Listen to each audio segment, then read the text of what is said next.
अस्सलामुअलैकुम। बोल न्यूज़ में कहते हैं आपको खुशामदीद। मैं हूं आपके साथ रमशा साजिद। मैं हूं महरूख शहरियार। बुलेटिन का बाकायदा आगाज करेंगे। सबसे पहले आपको बताएं कि आज़ाद कश्मीर के नौ मुंतखब वज़ीर आज़म फैसल राठौर ने अपने ओहदे का हलफ उठा लिया है। नौ मुंतखब वज़ीर आज़म से हलफ स्पीकर कानून साज असेंबली चौधरी लतीफ़ की जानिब से लिया गया।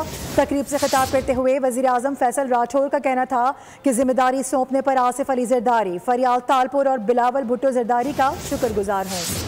उन्होंने कहा कि खिता तहरीक आज़ादी का बेस कैंप है। रियासत के मसाइल मेरे लिए बहुत बड़ा चैलेंज है। एहतसाब का अमल हर हाल में होगा।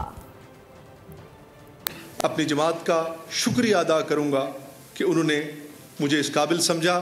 पार्टी की क़यादत ने मुझ पर एतमाद करते हुए मुझे इस मैदान में उतारा। आज मैं आसिफ अली जरदारी साहब का, फरियाल तालपुर साहिबा का, इन सब का शुक्रिया अदा करना चाहूँगा जिनकी बदौलत सिर्फ हुकूमत नहीं बनी बल्कि रियासत के अंदर पाकिस्तान पीपल्स पार्टी एक बार फिर रियासत की सबसे बड़ी जमात बन गई।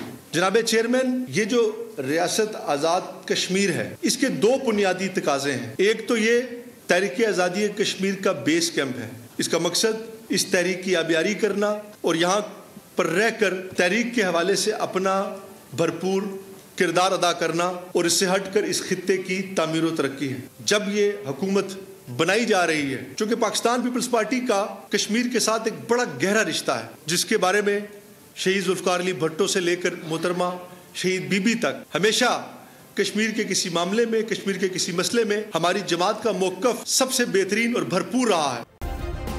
सब्सक्राइब करें और बेल दबाएं ताकि कोई खबर रह न जाए।